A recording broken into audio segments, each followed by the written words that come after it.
Hi everybody, this is Sherry. Thank you so much for checking out this video. I hope that you are doing very well with wherever you're at, with whatever you're feeling. And I wanted to talk a little bit about a meditation practice of breathing that I used to do. And I wanted to just talk to you about that a little bit because I realized something this week. Well, actually, I realized maybe past couple of weeks. I just hadn't had a chance to do a video on it.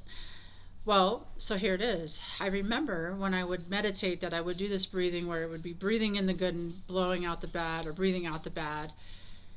And I realized something this around this time, well, whenever I realized it. I had an epiphany a couple of weeks ago about this.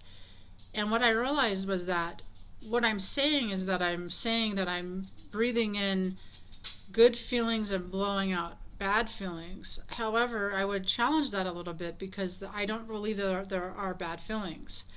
I believe that we have opposites, right? We have sadness and then we have happiness. Either one of those are bad feelings. And I think that what's happened is we have been I know for sure I was trained and brought up to believe that those feelings were not okay.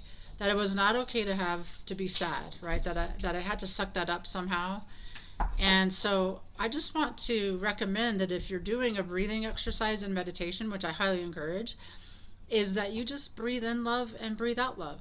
Why not do both, right?